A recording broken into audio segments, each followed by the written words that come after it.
Hey, everybody, just going to take a quick break from the show and tell you about Noom. Has Noom helped you? I believe it has. Oh, that's got an app. You can do tracking. It's terrific. It does. Noom builds personal plans that can meet individual needs. That's the thing. Takes into account any dietary restrictions, medical issues, other personal needs. That helps build a plan that works for you. And yes, so I know that you've had your own personalized program here that you've been working on. And it's weight loss This is weight loss results that last. They stick around because you get yourself into a lifestyle change. That's what matters. That's mainly it. You can't just say, I'm going to cut that out for a month and then go back to it. That's not what it is. So I'm glad it's helping you. That's great. And it really does. I like the psychology and biology-based approach here. Yeah. Noom Weight uses psychology. That's why they say losing weight starts with your brain, but it also takes into account your unique biological factors, Jimmy. All of your multitude flora and fauna that goes on inside of you there. Sure. Yeah. Stay focused on what's important to you with Noom's psychology and biology-based approach. Sign up for your trial today at Noom.com, Noom.com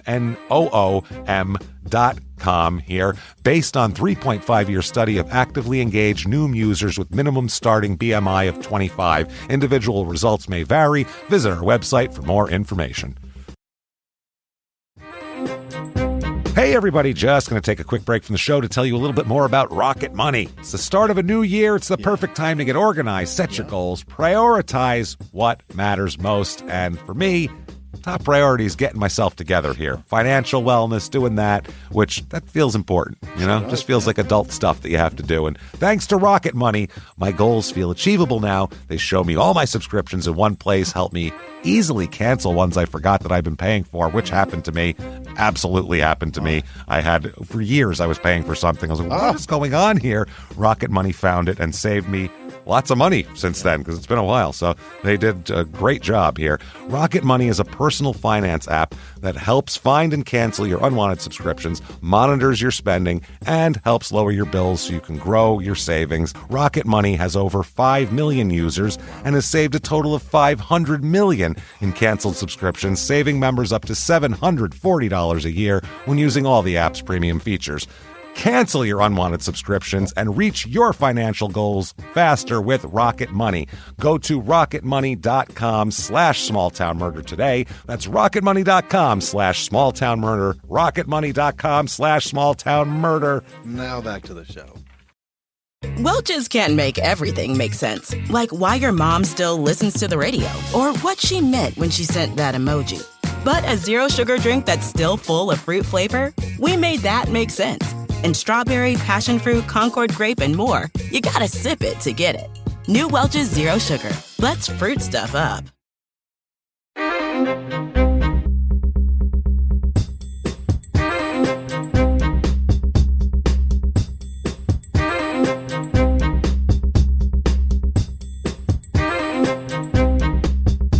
Hello, everybody, and welcome back to Small Town Murder Express. Yay and choo-choo! Oh, yay indeed, Jimmy. Yay indeed. My name is James Pietragallo. I'm here with my co-host. I'm Jimmie Whisman. Thank you, folks, so much for joining us today on another episode of Small Town Murder Express, where, as we always do, we are going to pack 10 pounds of murder into a 2-pound bag, and it's no exception today because we got a bunch of murder and a real weird mystery. It's going to be a lot of fun. We'll get to that, though. Before we get to that, though, very quickly, definitely head over to shutupandgivememurder.com. Tickets for live shows. Minneapolis, you are on deck September 20th. You sell out, you'll be our biggest show we've ever had. Come on down. It's be great. It's at the State Theater. It's a beautiful venue. It's lovely, so we can't wait. We walked past it our last time in Minneapolis. We were looking for food, and we said, wow, that looks gorgeous. I wish we could play there. And here we are. So this is going to be fun. Check that out. Shutupandgivememurder.com. Also get tickets for the rest of the shows for the rest of the year as well. Also, get Patreon if you want to hear more. Patreon.com/CrimeInSports is where you get all the bonus material. Tons of it. Anybody $5 a month or above, skip 1 cup of coffee. That's what we're asking for. Instead, get this. It's so much better. Hundreds of back episodes you've never heard, the bonus stuff, new episodes every other week.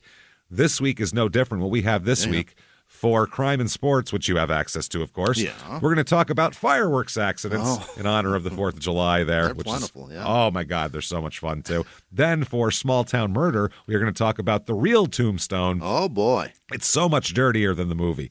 Yep. The movie, it's a real clean, and in reality, Wyatt Earp's a pimp, and and Ike Clanton's not dumb. The whole thing's crazy. He's not. Ike can spell? He threw an election. It's crazy. The guy, it's nuts. We'll talk all about it. That is patreon.com/crime in sports is where you get all of that. So, and you get a shout out at the end of the regular show. Mm-hmm. And while we're on this subject, listen to the other 2 shows we make, Crime in Sports and Your Stupid Opinions as well. Boy, oh boy. Yeah. Check those out because they're a lot of fun, very funny stuff here. And if you can't get enough, then that's where you can get it. That's where it is. By the way, if you listen on Apple Podcasts, every time they do an update, they screw this up. So they ruin people's lives. They turn your auto download off. So go on to our podcast page on your phone in your library thing, the ... in the upper right-hand corner, the ellipses. Click on that and turn your auto download back on. That said, let's get into this. I think it's time, everybody. Doesn't matter where you are. Yeah. Doesn't matter. What are you, a butcher chopping a big side of beef right now? Watch it thumb. I want you to give it a left, right, left like you're Rocky. Yeah. And I want you to throw your arms up in the sky and shout, "Shut up and give me murder." Let's do this, everybody. Okay. Let's go on a trip, shall we? Yeah, let's go. We're going to Rhode Island this week. It's a nice place. It's a nice place, little tiny place. Mm-hmm. And if you're asking, the last Rhode Island episode was an express, and we usually do express, regular. Well, the state is the size of it's got nothing. It's smaller than Disney World, basically. Yeah. So it's hard. A lot of the murders are in Providence, which is a bigger city, so we can't do that. It's a lot. You miss it. So here we found East Providence, Rhode Island, which is there's water between Providence and East Providence. So it's not just peninsula. Yeah, it's not. It's in its own little panhandle in northeastern Rhode Island here, and it's about 10 minutes to Providence. You got to cross the bridge. It's about 15 minutes to Pawtucket, our last Rhode Island episode. Sure. If you're going, well, that's very close. It's Rhode Island. Everything is 15 minutes away. It's not very far. It's really not. It's your neighborhood. 15 minutes away. That's what I mean. It's all 15 minutes away. Right. That episode was called Horrors in the Graveyard. And I remember it. It was wild because they lured women into the graveyard. And terrible. It was awful. Population of East Providence, 47,171. It's a good amount of people. Yeah. Good size. It's kind of broken into a few towns within the town. That's how it works here. Median household income pretty close to the national average, $65,016. Yeah. Median home cost here, $356,300. So that's pretty good. Around the average too. Yeah. So it's kind of income's about average. This is all kind of average. Little bit of history. In 1775, this area was home to a 4-cannon fort. Which was used to protect the harbor in the event of a British attack. How about that? That's how this started, yeah. Do we know the name of the fort? I don't know. I'm not sure the name of the fort here. But it was once part of, Rehoboth? How do you say that? Rehoboth. Rehobeth? Yep. Seekonk also. And first it was part of Rehoboth, then part of Seekonk, Massachusetts. Yeah, you're doing great so far. I know the area here. The Indian words, I can get them here. Yeah. I'm from Wappingers Falls, so I get it. And my family's from Rehoboth Beach, Delaware. That's what I know. Okay. Well, same shit then. Yeah. East Providence became an independent Rhode Island town in 1862. Okay. So I guess right now it's 5 neighborhoods is kind of what it's broken into. Phillipsdale, Rumsford, Watchamocket, Kent Heights, and Riverside. It's like the families in New York. Yeah, it's the 5 families over here. You watch out. The Kent Heights are always beefing with the Phillipsdales, and the Rumsfords have to come in and fucking... and their sons. Make everything... the Rumford and Sons. So, this is... I guess it's an important thing for... Sure. Back in the day, the water there helped and everything. So let's talk about reviews of this town, because we've never been there before. Never. Here's 5 stars. A lot of 5-star reviews. A lot of people like this place. I've lived in East Providence for my entire life. Wow. Entire. So privileged. We have a great public school district, good sports teams, and other programs for kids. We are also I've never heard of your East Providence Raiders or whatever the fuck. Haven't seen your jerseys as I wander through the mall. No, we are also very close to Providence and not too far from Boston, so you can definitely find things to do here. Yeah, people can drive to Boston from here. Like you can work. They in sound Boston. the exact same. Yeah, and it's the exact same accent. In Rhode Island too, they get the Boston like news on TV and all that kind of shit.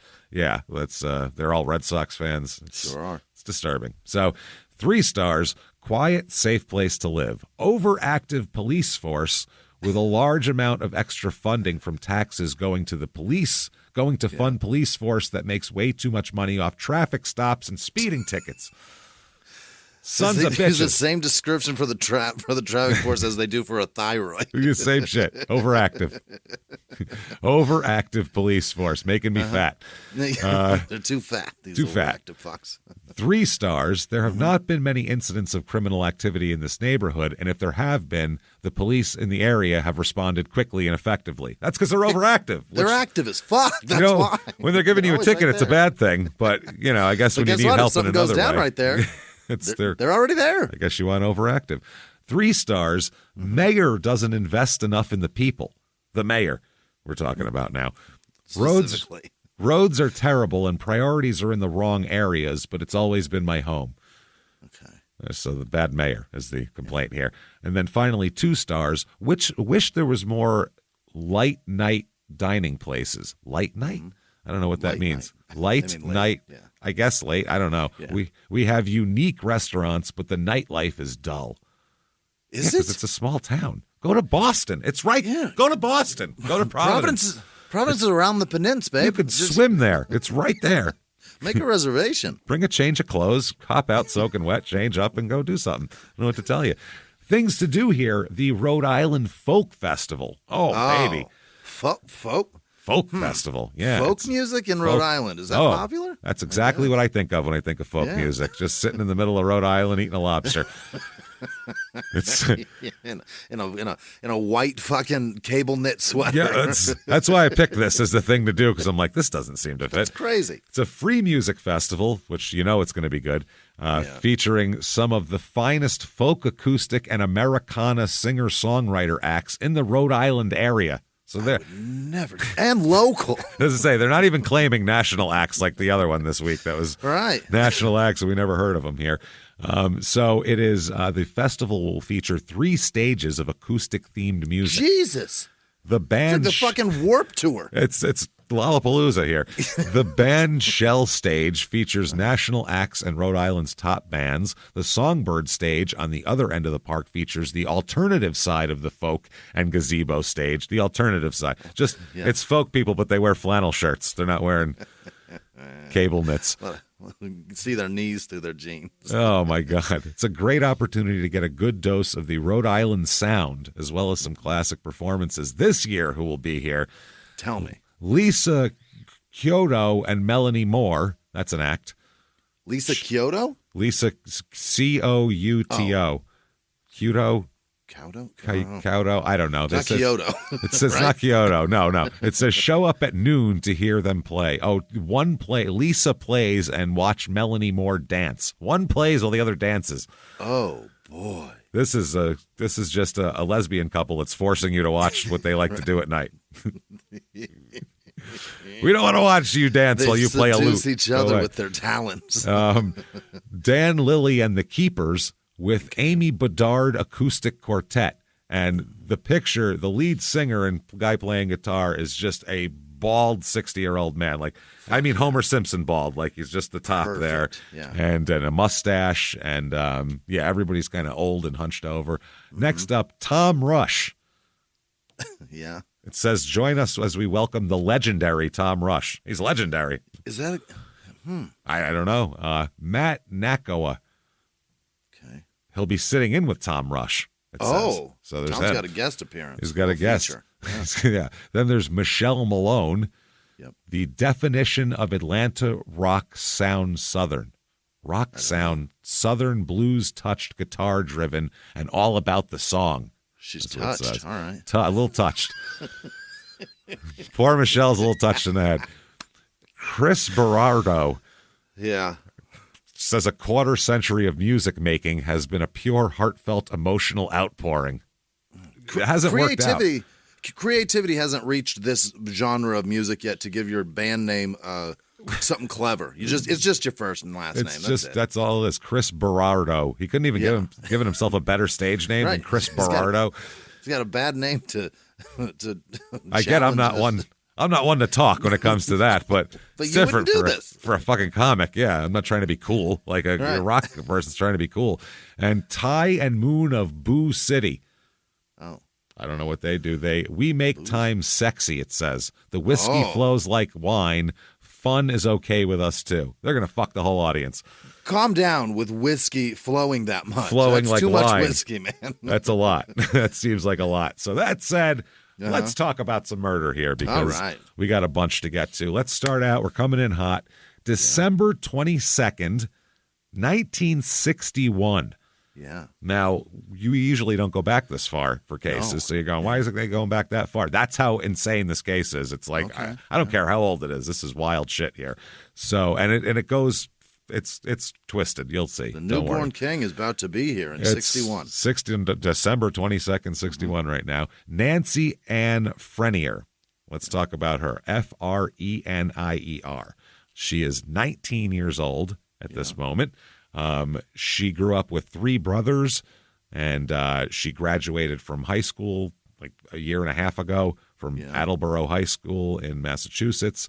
She has a husband named William because it's 1961, so she already has a husband and a 6-month-old son. Oh, boy. 19. So her husband's 22, and he's a vending machine salesman. Which right on the fucking cusp, brand new. In 61, that was like a cool thing to do. Hell yeah. If you're a vending machine salesman now, that sounds like something Dennis Duffy on 30 Rock does. You know what I mean? Like, yeah, dummy, I got vending machines. You want to buy one? You should buy a cigarette machine because that way the kids can buy them and nobody can see them doing it. You know what I mean? You make extra money. Those machines were like pulled. You pulled something and something fell out. Something fell out. Or it's where you got the Mike and Ike's or your bubble gum at the beginning, at the front entrance of the store. It's not the vending machines they have today. 61 vending machines were, man, those are prehistoric. Remember those old cigarette machines when we were kids that were like old and you pull the thing on it? Pull and the lever out. Yeah. So poof, and it just dropped. Sounds like a video game. Yeah, a pack dropped out. Yeah, it was like it was pinball, like you're pulling it out. It's fun. Maybe that's why we smoked, because we were... They made it fun. They made it so fun to get a pack of cigarettes when you were 16 at a pizza place while nobody cared. Isn't it wild that it's fascinating to see somebody smoking in a car now. Like that's how far out smoking has gone. That seeing somebody driving down the road with a cigarette in their car, you're like, where are you? What time are you from? I just look how did you get here? What if It's all. If it's a shit car, like, who cares? It's never nice. No, my car. I'm like, hey, don't smoke in my car. What are you doing? See somebody with a cigarette? No, Jesus. Yeah. So she was the daughter of Mr. and Mrs. Walter Conroy of South Attleboro, and she worked up until her marriage. I guess she graduated early from high school. She graduated when she was 16 from high school. Wow. Got a job and then worked until she got married and pregnant, and then now she's an old 19-year-old housewife at this point in time, which is crazy. So this morning on December 22nd, she drives her husband to work to his place of employment in the family car, which they had one car. Right. She dropped him off. Then she was going to drop off the baby with her mother, and then she was going to go to the laundromat to do the family laundry. And then her plan was to go Christmas shopping. So she was going to get some presents for people while her husband was at work. So she goes, but later that day, he's waiting to be picked up from work. Oh, no. And she never shows up. So he reports her missing, and he calls the mother, and mother says, no, she never came to get the baby, which, this isn't like her. So he calls the police, and nobody can find her.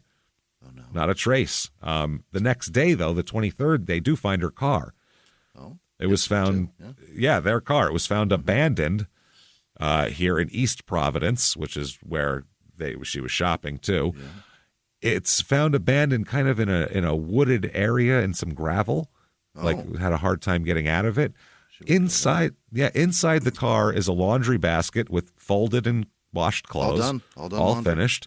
A paper bag from the Mammoth Mart, which is a store. Yeah.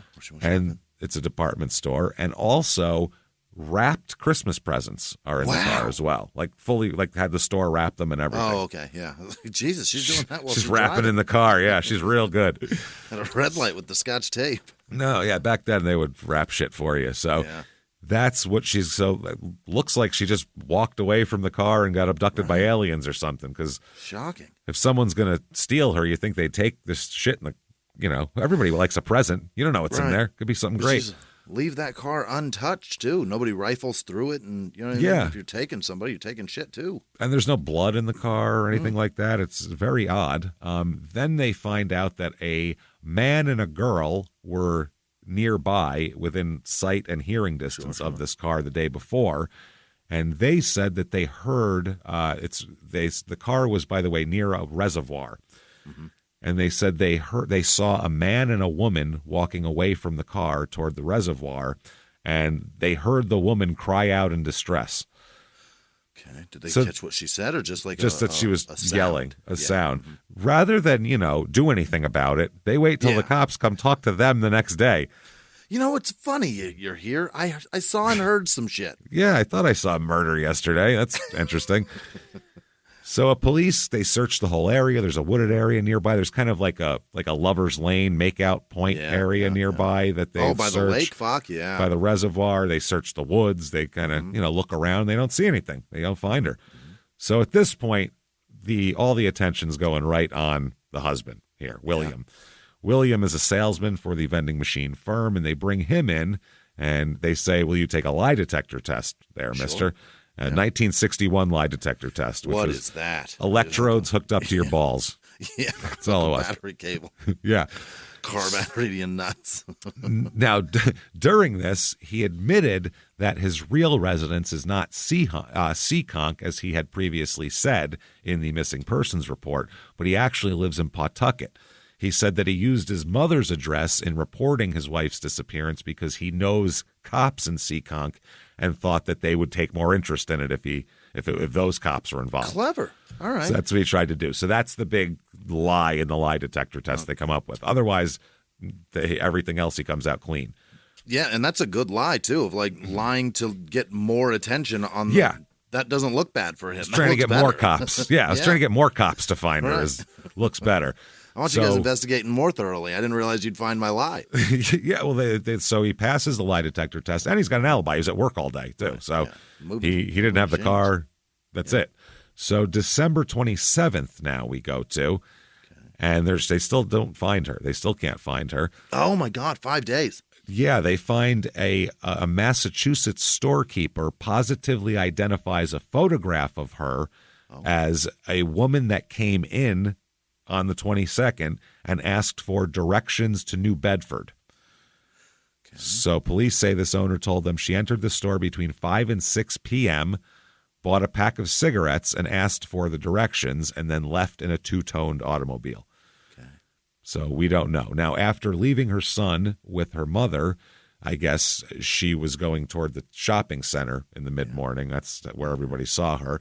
She made another stop, too. They found out here that she used to live in New Bedford, and I guess she has a grandmother who lives in New Bedford. They established that she stopped about noon on Saturday at a house on Slocum Road in North Dartmouth, Massachusetts, not far from New Bedford, to use a telephone.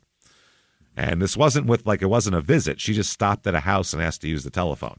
Wow, yeah, the people used to do that. People used to do that, especially a 19-year-old girl. It's not like she's going to come in here and fucking take over the house or anything. It's not like she had family in New Bedford, but didn't know how to get there. Didn't know how to get there, that's why the store owner, they're questioning whether if he's just trying to get publicity for a store or not. Yeah. That's what they thought. Maybe he's just trying to get people to come to his store. Well, look, people only know how to get places today because they have apps and shit. There are tons of people that still map how to get to their fucking parents' houses. Yeah, they still don't remember. How to do it. Yeah. Like, how do I get there? Amazing. I need to be told by a computer voice how to go places. Yeah, people don't know northeast, southwest anymore, James. No, that's true. It's amazing. Yeah. Well, they've never had a job where you had to. Where you have to do it. Yeah. You work for the electric company as a process server. You have to know. I knew everywhere I was going. Shit, yeah. So the family who let her use the phone said that she appeared quite upset. That's what they said. So this is all very odd here. Sure. She's upset. She's going places. She's shopping. She's doing laundry. At some point, she did the laundry, did the Christmas shopping, and then stopped. Stranger recognized distress. You know what I mean? Distress, That tells you she was certainly upset. And then a woman was taken screaming from her car, crying out. December 28th, she's still missing. Police are, right from this newspaper article, they say police combed snow-covered woods and conducted a house-to-house check in 2 states. They did it in Massachusetts, too. Yeah. Basically, they made a big circle, and anybody in that circle, they went house-to-house looking for. Yeah, a young mother missing through Christmas is certainly a big deal. The headline is, Teenage Mother is Still Missing. Right. I mean, that's after Christmas. Christmas time. Yeah, she's sitting there over Christmas. She's gone. Yeah.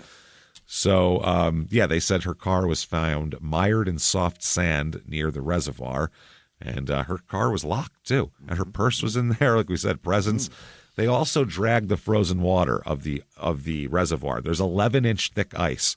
Holy. How do you drag that? They get power saws and cut big rectangles out of it, and then they put shit in the water. Go from rectangle to rectangle. That's what they're trying to do. That. Wow. They end up giving up because it's so time-consuming and just you're going to kill somebody doing that. Yeah, they can't. They're not finding anything too, and they don't exactly know where to look. You can't do it to the whole reservoir, so it's kind of difficult. They get a new lead here on December 28th when the police ended up searching Massachusetts in a wooded area of Rumford, and they got a new lead, I guess, here. 2 10-year-old boys said they saw a man and a woman walking into the woods about 2 p.m. on December 22nd, 2 hours after she left her mother's house to drop the kid off in South Attleboro to go shopping. Police say that they're looking in these woods for that, and they don't find anything though. So they don't know if these boys saw what they thought they saw, or if they just saw somebody else walking in the woods because they were going to go fuck in the woods. Right. We have no idea. So there's an article after that. Like a week later, they still haven't found her. It's been 2 weeks. And basically they're saying everything's progressing nicely. We're right where we want to be. The cops are. Yeah. You gotta lie a little. The headline is Rhode Island murder probe progress encouraging. We're doing great. They said it's very encouraging, the murder. We haven't even found a body yet. Never mind who the fuck did this. We don't even know anything about this. Going great. We have a car. Basically, no new information since the first day she's been missing. And but the new guy just brought in some crullers and some dunks, so we're doing great. We are doing absolutely great. So they said, everything's going fine. Finally, March 19th, the reservoir thaws.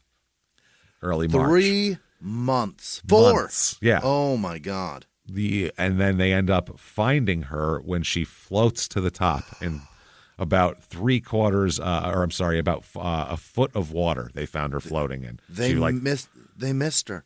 She floated in. Who knows where she was? They always say in the spring, it's like an old joke cops in New York would say, spring because the first floaters come up. Yeah. The first floaters hit the surface. That's how you know it's spring. Hey, there's some mafia guy that was killed in January. Great. And I guess I never even thought about it, but if somebody goes through the ice or something goes through the ice, it probably freezes over pretty quick and there's no trace of it. Freezes over very quick. Wow. Absolutely. Especially when it's 11 inches of ice and you wouldn't be able to see it. So, but then someone would have had to get her through 11 inches of ice. That's the thing. Right. You got to cut that out. So they're like, did someone just dump her here now? But then once they look at her body, she's been in water. They say she's been like frozen practically for a long time. So yes, they do find her. She is, by the way, absolutely ravaged with stab wounds. She is a mess. The night before she's found, by the way, her mother told everybody that she had a premonition that Nancy was dead.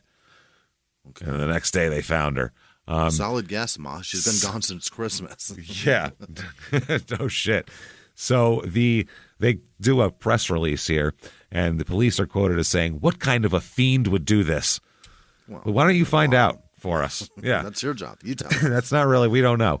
They say that she was a victim of a sex murderer, they're calling it. Oh, no. She was definitely sexually assaulted before death. They don't get into the details of the exact sexual assault because it's 1961. But they say that it's a poor world when something like this happens, and it's not getting any better. That's what the father said. Yeah. So they had to, her husband had to go identify the body. Oh. Yeah. He said, I don't want to go in. She's never hurt anyone in her whole life. God damn it, the worst. And Detective Captain Theodore C. Hilton described the case as a, quote, sex-perverted murder. Yeah. Sex-perverted murder. All right. In the next few days, they find her clothes because they find her scantily clad. They find her, she was wearing nothing. They find her slacks, underwear, and bra, and her shoes found several feet away from the body in the water. Her torn slacks, she had ripped bra and underwear, were found about 5 feet from the body. She was identified through her Attleboro, Massachusetts high school class of 1959 ring, and a diamond ring and a wedding band, and a hairpin engraved with her name. So, it's her. There is a good reason to get that high school ring, huh? I guess so. Evidently. If you wash up 3 months after you disappear in a reservoir, they'll find you. Hey, everybody, just going to take a quick break from the show to tell you about the safest sponsor ever, Simply Safe. Absolutely. These people will keep you safe. It's amazing. You know that every 26 seconds a burglary takes place in the United States, according to the FBI. That means that by the time this podcast is over, dozens and dozens of homes will have been targeted, ransacked. God knows what happens here. So protect your home before it's too late with Simply Safe proactive security system. Simply Safe helps stop threats before they even have a chance to break in. Named Best Home Security System by U.S. News and World Report 5 years in a row. And by us for about the last 8 years as well. If you trust us, believe me, you want Simply Safe. So visit simplysafe.com/small to claim 50% off a new system with professional monitoring plan and your first month free. That's simplysafe.com/small. There's no safe like Simply Safe. Now back to the show. This show, Small Town Murder, is brought to you by BetterHelp. Get yourself some therapy, everybody. Honestly, here. We often hear about, red flags that you should avoid. Hey, that's a lot of a thing. It's become a real phrase now, real cliche. Yeah. But why don't you focus also, you look at like green flags in friends and partners. Look for good things as well. Right. And maybe you're not sure what that looks like, though. Therapy can help you figure that out. What are positive things? What are the green flags? And then you can practice them in your relationship. It's absolutely a fact. And so, honestly, we absolutely are huge advocates for this. It really, really helps. BetterHelp is fully online, making therapy affordable. It's convenient. They serve over 5 million people worldwide. You can access a diverse network of more than 30,000 credentialed therapists, wide ranges of specialties there. Here's the coolest part. You're not getting along with your therapist, you're just not feeling it, you can switch at any time, no extra charge. Wow. The thing is, they want you to get help. That's it. And you can do it with BetterHelp. Discover your relationship green flags with BetterHelp. Visit BetterHelp.com/smalltownmurder today to get 10% off your first month. That's BetterHelp, HELP.com/smalltownmurder. Now back to the show. So they said they're really searching for the weapon, the knife that slashed her neck, breast, and groin. Good God. He went after sexual organs, whoever did this, and slashed her throat pretty bad. Mm-hmm. And they're also looking for a billfold, some money that she might have been carrying as well. Because if they find that, then it's not a robbery. So that's what they're looking for here. Yeah, so you find both, and if you don't find it and that person has it, then that ups the crime. Exactly. That's exactly it. So at least they know a motive at that point. Right. So they sent an automobile seat cushion to the Rhode Island crime lab to be tested for blood in connection with the knife slaying here. And the cushion was found near the East Providence reservoir, so it wasn't in the car. It was found now. But it's been sitting out in the weather for 3 months. Yeah. So who the fuck knows? Technology, we're going to find blood on that? That's going to be tough. They say 2 persons were released from police custody the day before after taking a lie detector test in connection with the killing. They're bringing people in for questioning all the time and polygraphing them. Yeah. That's how they're doing. Now, they say police in Vermont, actually in Bear, Vermont, they said that they have a similar murder and a woman named Doris Baker was murdered, and so they're checking for similarities to see if this might be the same person. Sure. So they keep searching for the weapon here, and they can't find the weapon. They will never recover the knife that this happened. Oh, no. They got skin divers, dragging crews, and all this type of shit, and they said they searched and combed the whole reservoir and never found it. Wow. They said, at this point, Captain Theodore Hilton said that there are, quote, no clues and no suspects in her murder. It's going great. Going great, in other words. Progressing, perfectly. So that's March of 62. Yeah. January 26th, 1963. Okay, let's talk about Elaine Martin, okay? Yeah. She's 15 years old. She comes home from school. She's a sophomore in high school. Comes home from school around 2:30 p.m. This is in South Attleboro, I believe, Massachusetts. About 2:30 p.m., walks in the house and finds her mother, 38-year-old Edith Martin, in a pool of blood on the kitchen floor. Oh, Jesus. Yeah, so Elaine started screaming and ran next door, and other neighbors came over and called the cops and firemen, and it was a big deal. So Edith Martin's 38. Her husband's name is John Martin. He was notified of this as he made his rounds as a milk truck driver for his father, who operates a dairy. There's a job that's gone. Her dad's her husband. Yeah. The two husbands are a milkman and a vending machine salesman. That's wild. Two men that had no idea. No clue that was not going to be a thing soon. That's not going to be viable very quick. Man, so they said Edith Martin's 5 feet tall and thin, so she's small. They said, though, it looks like she put up a huge battle here. They said the interior of the home was fucking destroyed. Yeah. Chairs overturned, lamps smashed, pictures knocked off the wall. Wow. And blood everywhere. Oh, I believe it. All over the fucking walls. I mean, it looked like 5 people were murdered in there, somebody said. It looked horrible here. So the body was face down in the living room, between the living room and the kitchen, clad in a blouse and a slip, thing you wear under your skirt there. Yeah, my mom had them. Yeah, oh, that's an older lady thing, the slip. Yeah. Put your slip on there. Yeah. She used to soak them in the sink with her fucking Remember the legs, the tights that would Oh, yeah. That came in the eggs. That came in the egg, yeah. Soak that shit in my sink and I go to brush with what is this? Yeah, Jesus Christ. God damn it. The water's miscolored from the dye leaking out of the legs. I'm fucking horrified. I think there's one use. I think you throw them out after that. I think you throw these away, Ma. Why are you recycling this shit? I remember that shit. Oh, we're broke. Shit. That's why. Oh, yeah, that's right. These are like $4. Yeah. So her clothes, her skirt and jacket were neatly folded on the bed in her bedroom in the next room. So she took them off. Doesn't look like usually people don't ravage someone, rip their clothes off, murder them, and then neatly fold their shit and put them on their bed. They said there's no evidence of a sexual attack in this one, though. Oh. And also nothing to show that robbery was the motive. Now, just a destruction of a small, meek woman? Yes. Now, for Nancy, they ended up finding money in her jacket when they found that in the reservoir. Okay. So they said not robbery on that one either. And here, nothing's been stolen. They said there is valuables out in the open. Nothing stolen. Edith Martin, was a bookkeeper at the Allied Anodizing Company in Pawtucket, which is only a 10-minute drive from her house, so she would come home for lunch every day. That's what this is. So they say they're looking for a savage killer.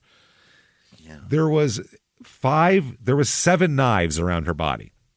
Wow. She was stabbed over 30 times. So that looks very personal when someone stabbed that much. 5 of the knives were broken. This person stabbed her, used her whole knife block on her. Literally, there was ones with broken handles, ones with broken blades. From going into her skull, they broke. So he got more.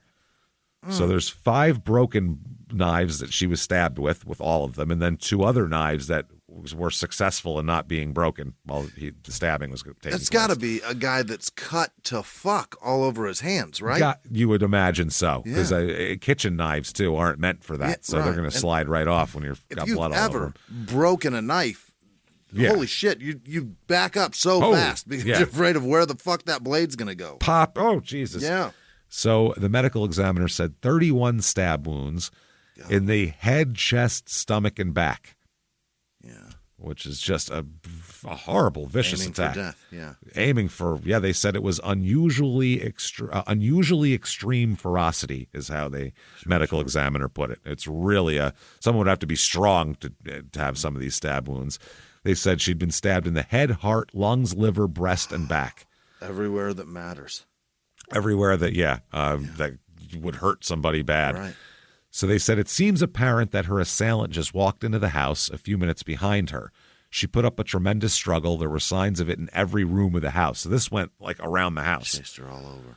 Yeah, she was fighting. Neighbors, though, they report that they saw a man leaving the house by a side door.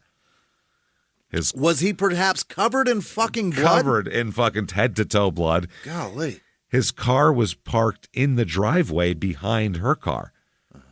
And they said they never saw him before. They never saw her or him or the car. Mrs. Martin here, Edith, is described as a wonderful mother in person. Yeah. She'd been working at her job for about 3 months, and she would return the 3 miles to her home, usually between 12 and 12:30 for lunch. But today she didn't get here till 1 for whatever reason. Yeah. She just returned here, and this attacker is described as 30 years old and heavy set. Heavy set 30-year-old drove up to the house. 15 minutes later, went into the house. So they said he drove up and sat there for a little bit. Right. Then went into the home, leaving his car engine running. Is that right? Like he's going to be right back. Like, yeah, like he's fucking going in quick for a Snickers bar.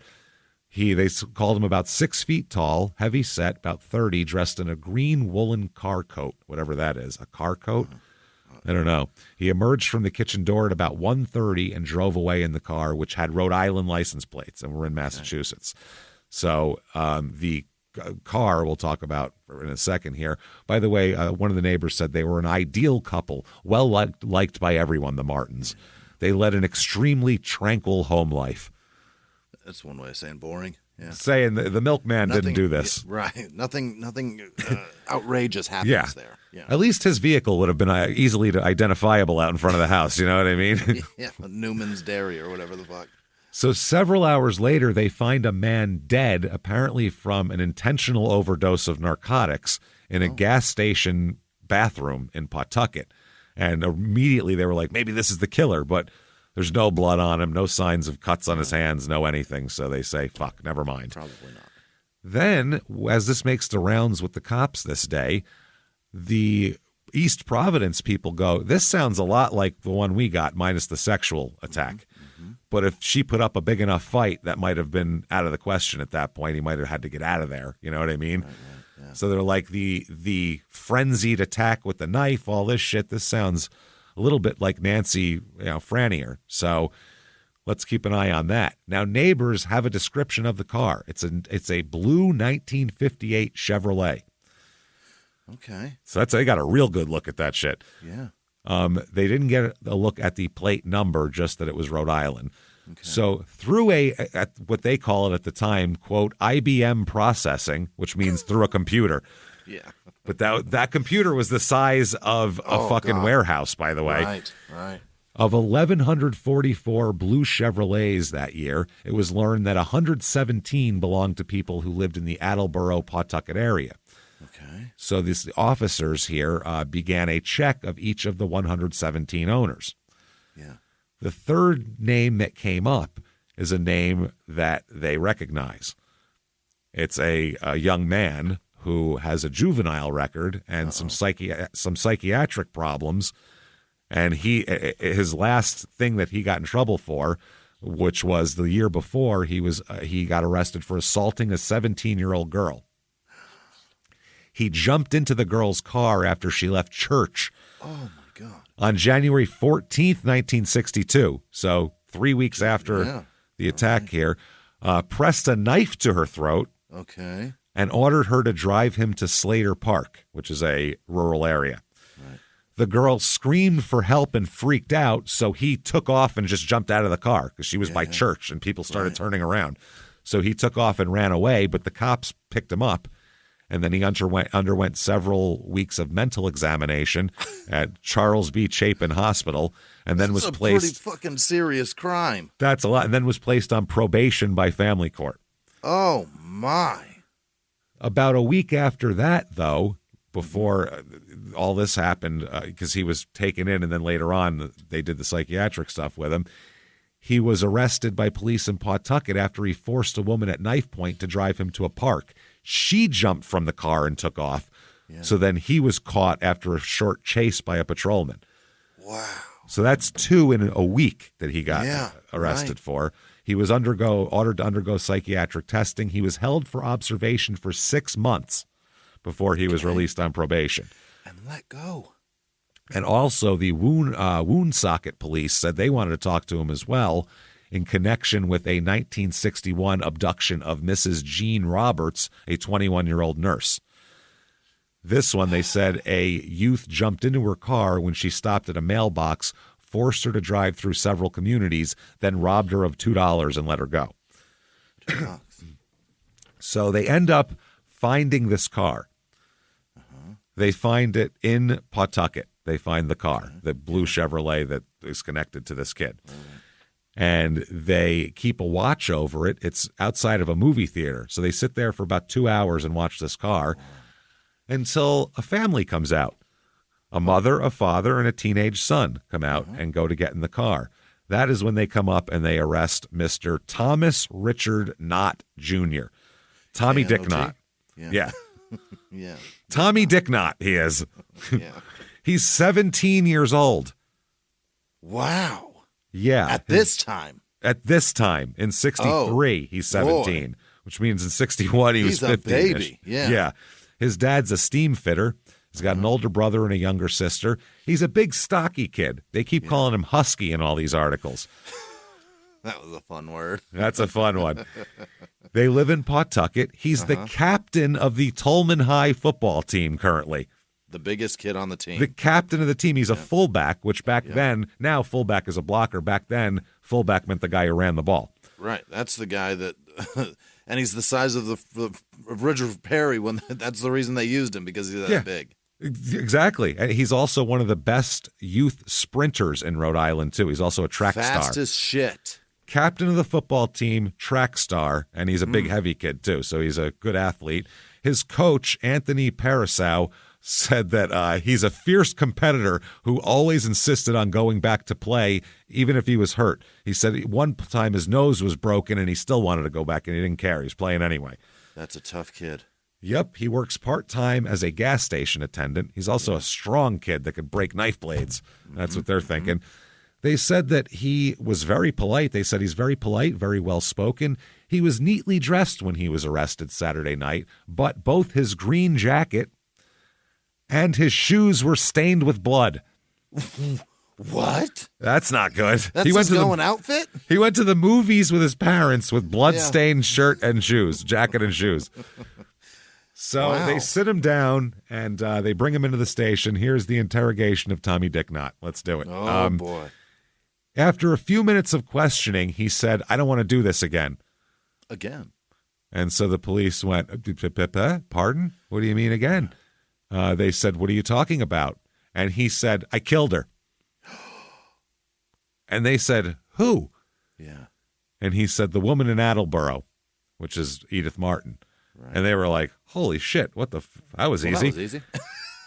Fuck. Boy, are we good at this. Then he said, "Tell me what we did, son. Tell me what I want to duplicate this." Write this down. Yeah. Shit, there's no video cameras. God damn it. Then he said something that really blew them away, because they're only looking at him for Edith Martin. Right. He said, "I wish I had been caught before I killed this other woman. I'm glad you caught me." Oh, now they're like, "Other woman? What do you?" Yeah. There's more. So they said the cops looked at each other. He started weeping and crying. And he said that, yes, he's also responsible for the murder of Nancy Ann Frenier, which you didn't even ask me about, but it is. So he's not given a Miranda warning, by the way, here. This is 1963. 64 is the Miranda case. Yeah, right. So that was the one but that's retroactive, by the way. So anybody who wasn't Mirandized before that also applies to that. Yeah. So he blurted that out. Now, they questioned him a little bit more, and they said that the Frenier homicide, the cop said, was the, quote, the furthest thing from my mind that night, the guy said. I never even thought about that. We were trying to solve this one here. They also see that he has a Band-Aid on his finger. They questioned him, how'd you cut your finger? And he said that, I don't know. And they said, you have a scratch on your neck, a big old scratch there. Looks like a finger scratch. How'd you get that? And he said, I can't remember. Didn't your parents ask you these questions? Yeah. What the fuck is going on? Why are you covered in blood and all beat up? What the fuck's going on? You cut your finger and you got your coat and shoes all wet? So then they directed him to strip to the waist, and they observed scratches on his shoulder and asked about that. And he removed his shoes, and they said, look at your shoes. There's blood all over them. Can you explain that? And he said, I don't know. Can't explain that. Yep. He gave an answer. He just said, yeah, that's when he blurted out the thing about Nancy. They end up giving him over to the Nancy Ann Frenier cops to talk to also here. He's going to end up with the guy who said everything was going fine earlier. And the Hilton guy who said, I have no clues. I don't know anything.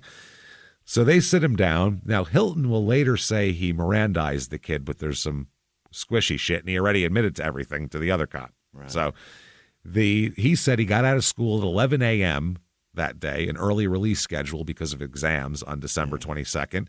He went home. His parents were out. Not on December 22nd, on the day he killed Edith there in March of 63. Edith. So he said that he went home. His parents were out. He took his father's car. He said, quote, I knew I had to kill someone. I knew.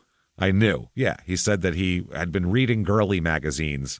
And like a Playboy? Yeah, just hanging out and doing that. Or an Us Weekly. Yeah, who knows?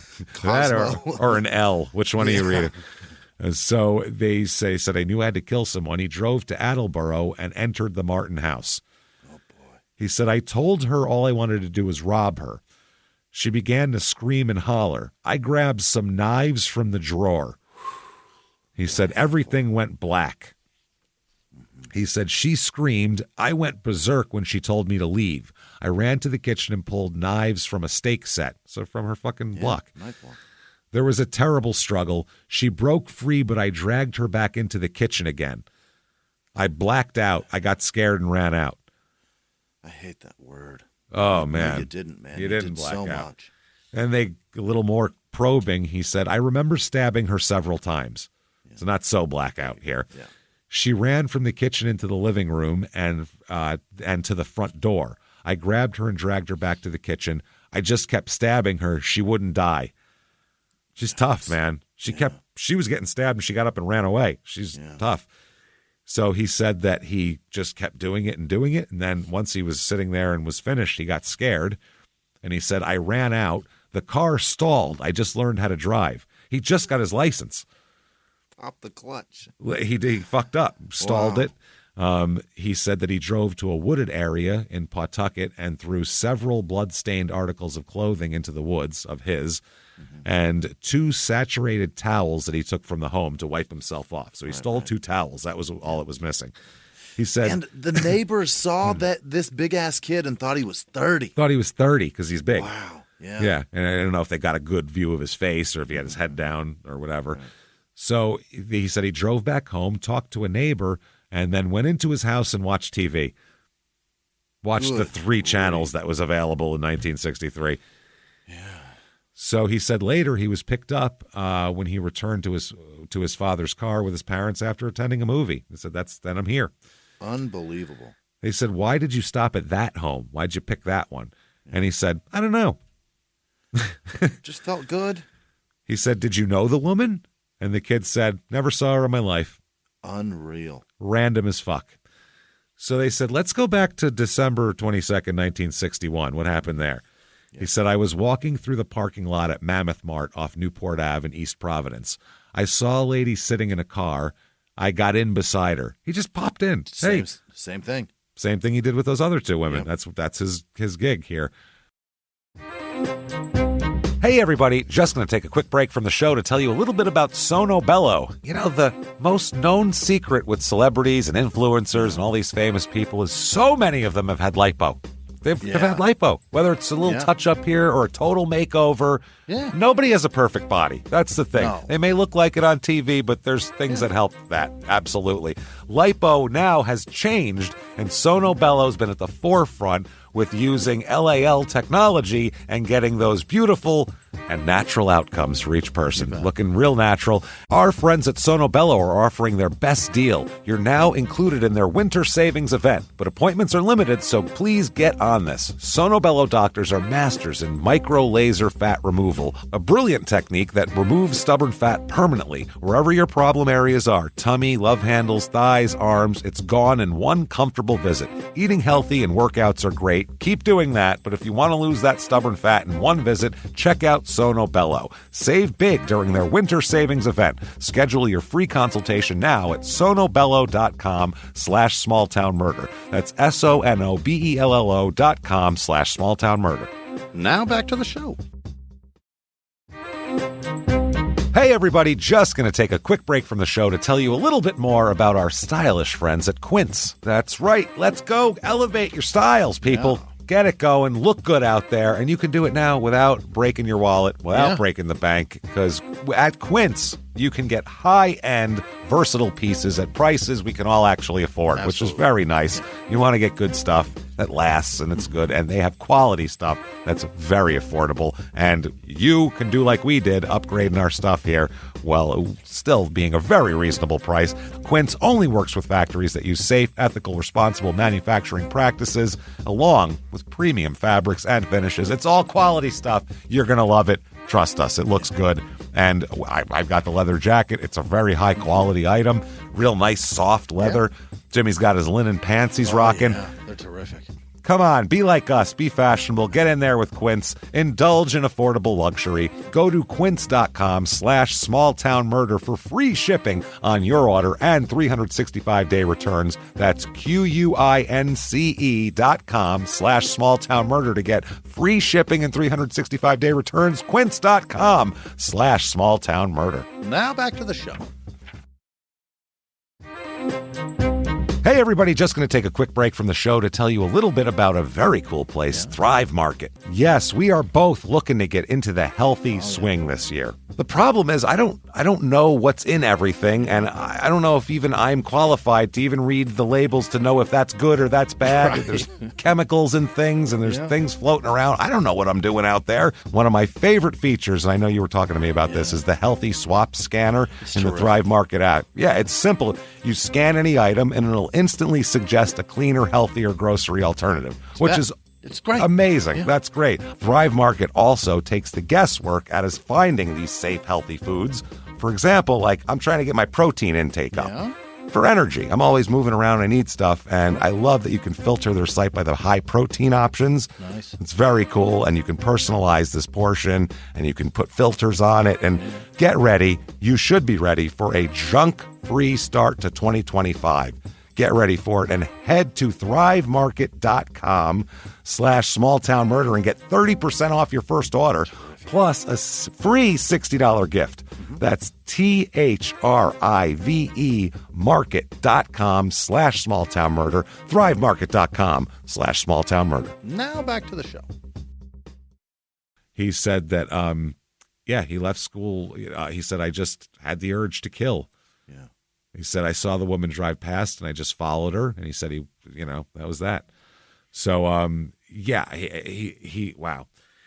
Anyway, he said that back to the other one, he said that he forced his way into Nancy Frenier's car, took her to the reservoir. He said he picked up a log because he said he had gone to the shopping center to look for a girl. That's why he was there. Because, again, girly magazines he was reading. Right. Went there to look for, as he put it, girly mags, and that's what they say in the paper. Went to the shopping center to look for a girl. And then he said that he took her to the reservoir, got her out of the car, brought her over to the reservoir, picked up a log, and hit her twice in the back of the head. Okay. He said then he rolled her over and cut her throat.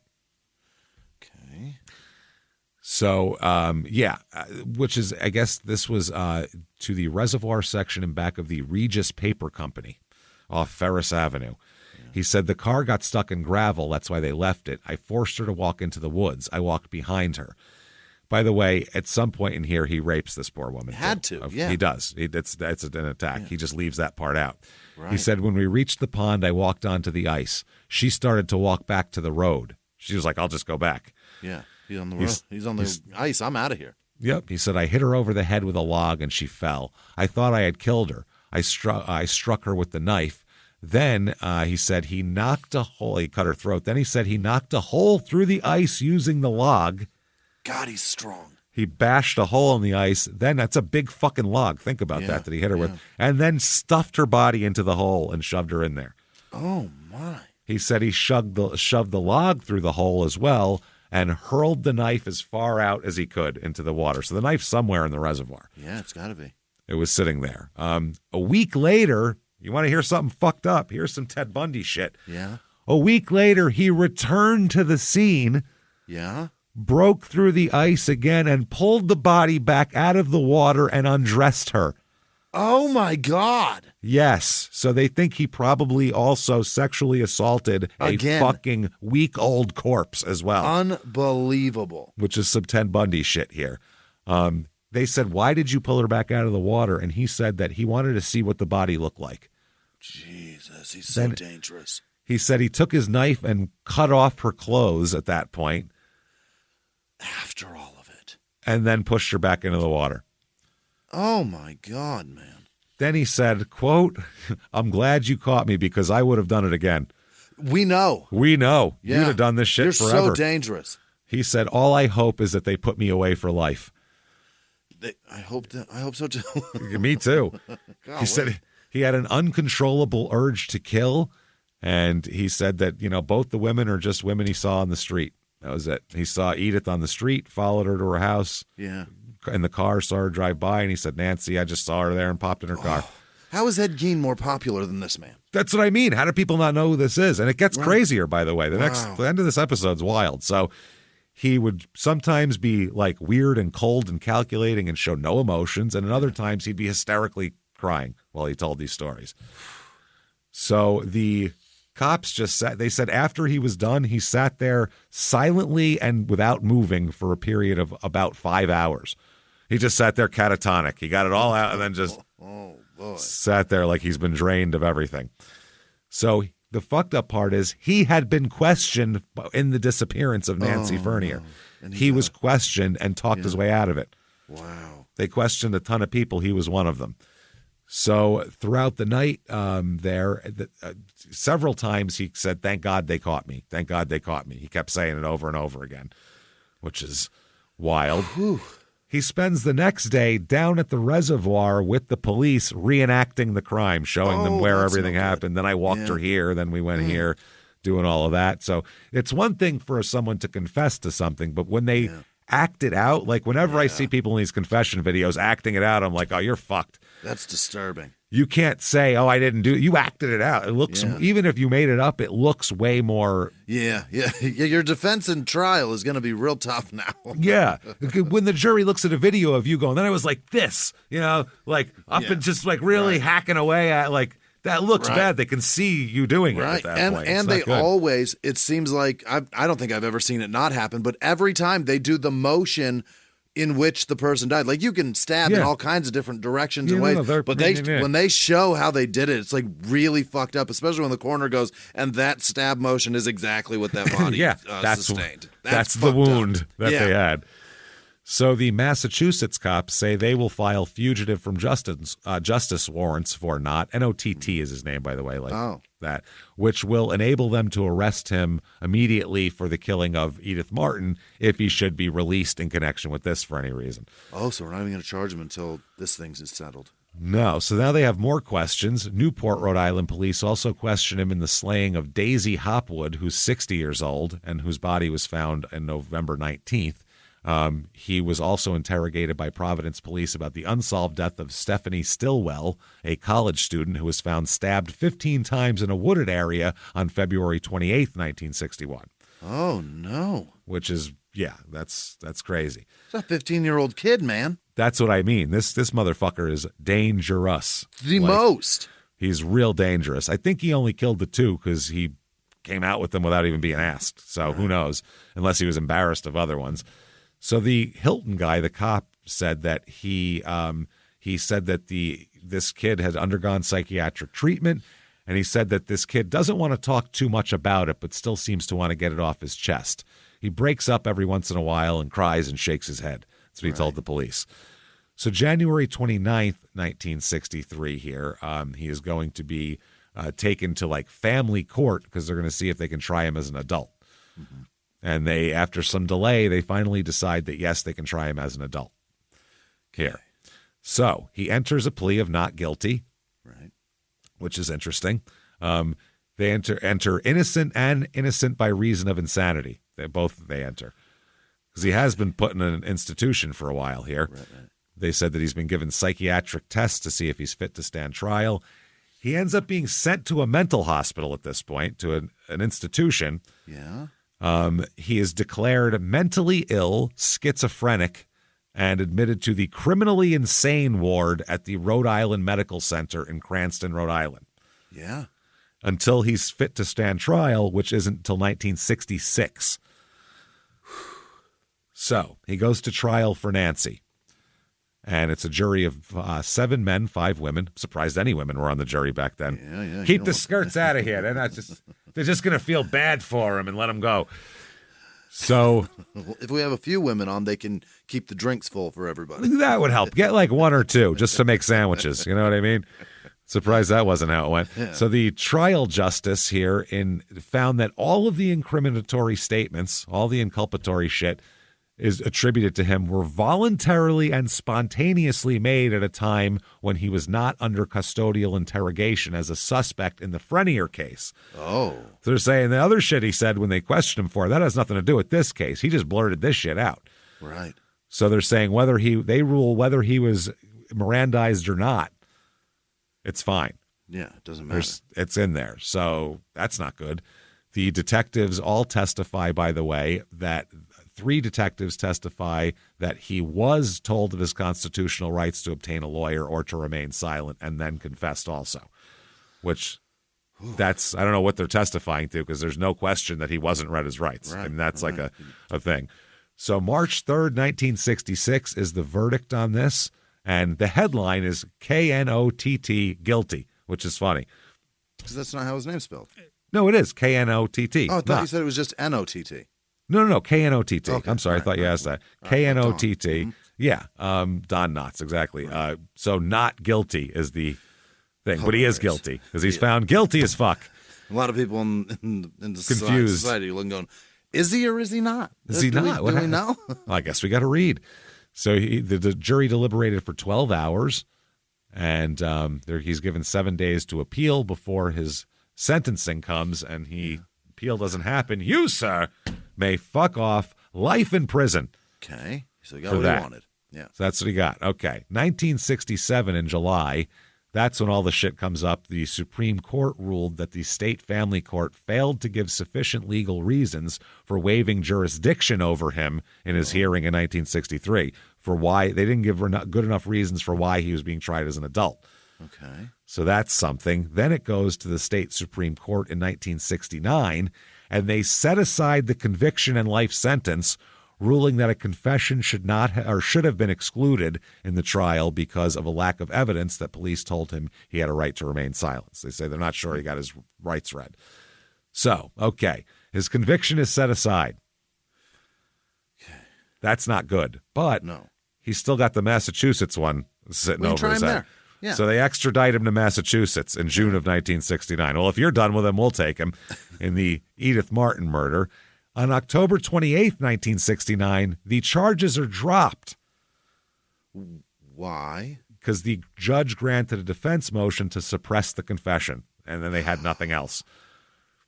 So, oh, no. Yep, because knives, it's really hard to get fingerprints off of knife blades that have been used in stabbings.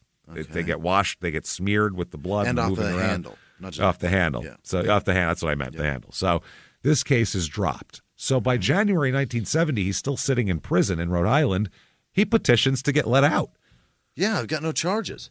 Yeah, he said, what the fuck, man? He said, get me out of here. I'm here. I'm not convicted of anything. But the assistant attorney general opposed the release, saying that the state will be ready to try him again in a matter of months. So let's hang on to him. So they do. They try him again in April of 1970, and he is found guilty of murder in the first degree. Okay. Yes, again. So he, both, by the way, all of his statements were again admitted into evidence. The statements that got the case thrown out to begin with are let in again. So that's not going to end well for him. February 6th, 1974, he and 2 other inmates break out of prison. Okay. Well, we've got him on escape now. This is the last guy you want fucking I don't want that guy from prison. Just willy-nilly unwatched. Oh, it's him, Lucian Page, a 60-year-old, who are both serving life sentences for murder, and Gerald Kelly, a 27-year-old, who's serving a 3-year sentence for possession of burglary tools. What the fuck are you doing? Dog? Just do your time. They break out. They steal 3 .38 caliber revolvers and ammunition out of the barracks there at the jail. Then they steal one of the prison guards' cars. Where are they going to go? And they also stole $100 in cash. I need $100 cash. That'll get us for the rest of our lives. Rest of everything. We'll get to Mexico. From the deputy warden's desk. That's wild. The other guy, by the way, the murderer that he's with, Lucian was convicted of a 1960 hammer murder of a school teacher. Good Christ. He beat a woman school teacher to death with a hammer. Oh, my God. These are dangerous people. Except for robbery tools guy. The guy that had a screwdriver. Yeah, he's like, fuck. Why am I with you two murdering fucks? This is crazy. So the warden said that the 3 pulled a handgun on a Lieutenant Albert Gardner, about 1 a.m. in their open dormitory room and took his car keys. So they said another guard came upon the scene and was also confronted by the handgun, which was held by Lucian Page.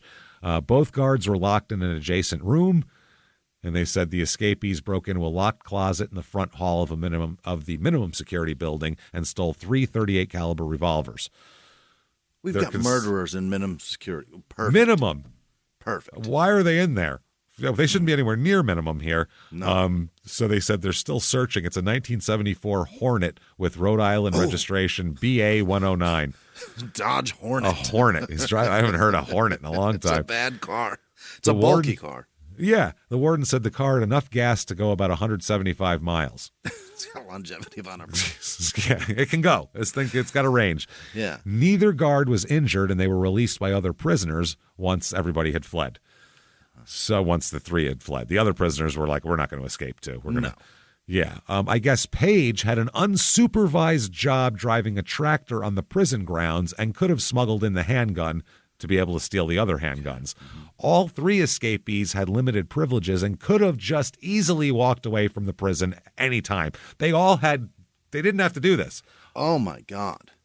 All of them at any point could have walked away from their job and just took off. So there's politicians calling other people incompetent. It's fucking the mayor, the Cranston mayor, calls for the ouster of the state corrections director as a result of this here, which is pretty interesting. They say the incompetence of the Knoll administration. He questioned why 2 convicted murderers would be kept in the minimum security section under no supervision. Wow. Yeah. I'm pretty interested in that too. Right. Now, one of the people, Lucian Page, the 60-year-old, they're going to end up finding him first in Boston because he blew his fucking brains out. Really? He committed suicide while he was being chased by the cops. Way to go, Lou. Yep, he went out. He's like, I'm not going back. I will not go back to prison. Then February 14th, 1974, Gerald Kelly, burglary tool guy, is caught in Salt Lake City, Utah. Really? Yeah, that's a lot farther than 175 miles. Yeah. So he didn't go in that Hornet, I'm sure, right? No, I don't think so. I guess he was arrested while hitchhiking outside Salt Lake City. That Hornet was a piece of shit car. It probably broke down on the way before the gas ran out. I think it was made by AMC. That's a bad car. They found it in Boston on the next day. It broke down. Yeah. In a Boston parking lot somewhere. So they parked it. Yeah, that was it. And they were like, get some antifreeze. Fuck this thing. This car sucks. The car yielded no clues to the whereabouts and was returned to the prison guard. Finally, February 21st, 1974, Tommy Dick Knott gets caught. Oh, where? He is in New Orleans. I was just going to guess that. He's in fucking New Orleans. Yeah. And they only find him because he's arrested in New Orleans on an armed robbery charge. Robbing shit in New Orleans? Yeah, if I give you might have guessed New Orleans. I'll give you 1,000 guesses. You'll never guess what the fuck he was robbing. Not a Bourbon Street bar, huh? Nope. He robbed a lingerie store is what he was trying to rob. He's for the money or for the product? A little of both, probably. And I'll take this to jerk off to. Yep. He held up the lingerie shop with one of the guns taken from the prison. Still had it. The cop down there said, quote, about the guy at the lingerie shop, "This guy was the real victim of Mardi Gras."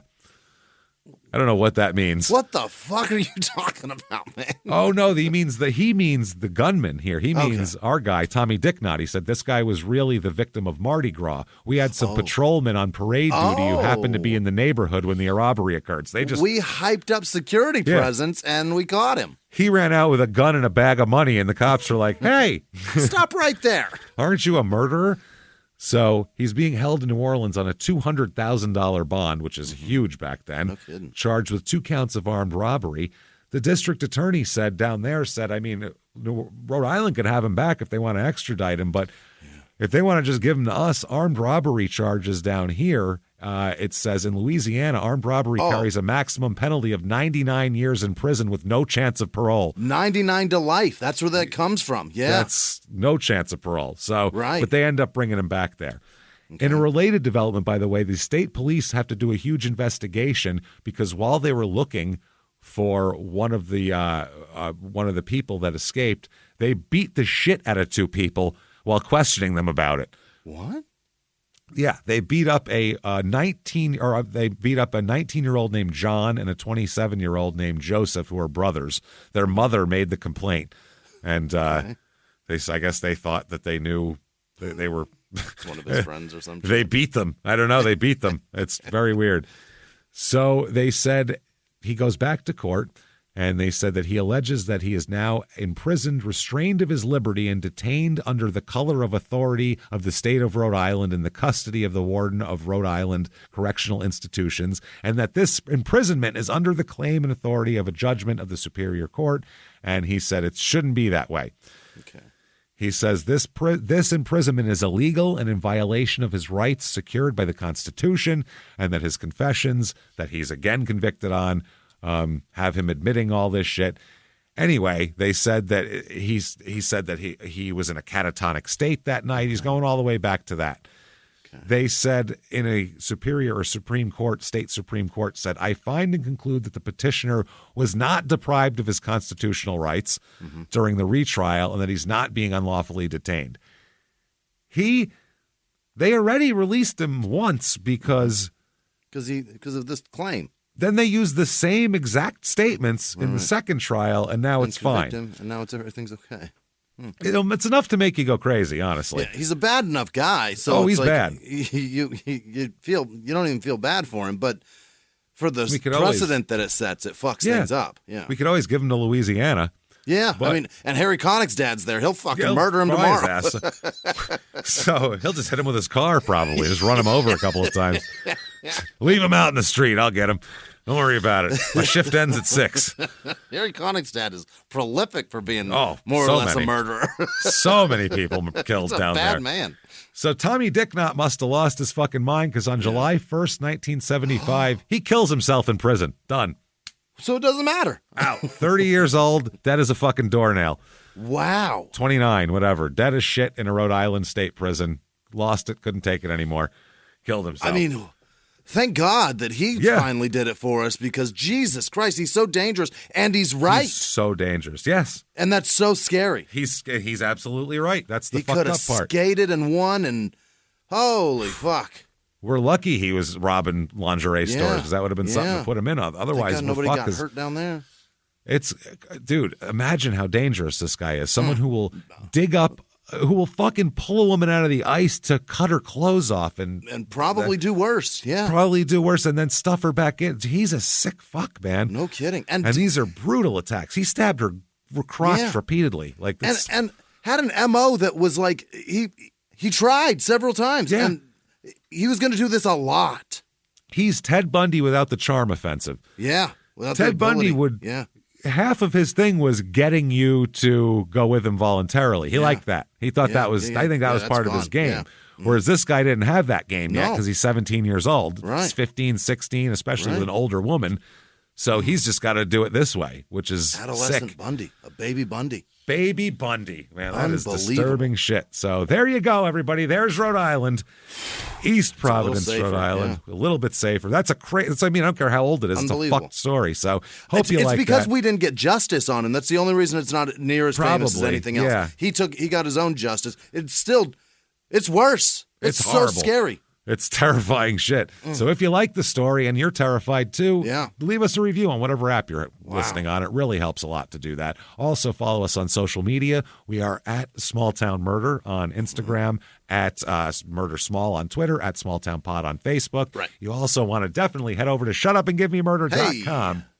Get your tickets for live shows. Oh, let's party in Minneapolis. Oh, we're going to party. September 20th, the State Theater. It's big and beautiful, and we're going to have a great time befouling it with dick jokes. Mm-hmm. Come on out and join us. We can't wait. Make it our biggest show ever. If you sell it out, you'll beat Chicago, and it'll be our biggest show ever. So that's good. The Vikings never win Super Bowls, but you can beat Chicago this way. Yeah. Not that they win a lot either, but they've won a couple. So you're going to have some tough times with those Lions here coming up. Well, you never know. So there you go. Do that, please, and hang out with us. Patreon.com/crime and sports. All your bonus material you could possibly want. Anything, anybody $5 a month or above. Hundreds of back episodes. New ones every other week. This week, for crime and sports, which you'll have access to, fireworks accidents. Hey. Let's celebrate the 4th. Then for Small Town Murder, the real tombstone, which is fun shit. We'll talk about what those guys were really like. Did you know Wyatt Earp was a pimp? And all of the brothers' wives were prostitutes, because that's the truth. We'll talk all about it. It's a lot of fun. Can't wait for that shit. Patreon.com/crime and sports. And you get a shout out at the end of the show. So keep doing that. Listen to Crime and Sports. Listen to your stupid opinions. And make sure to go in and fix that auto download shit on Apple Podcasts if you can. That said, thank you so much, everybody. And until next week, it's been our pleasure. Bye.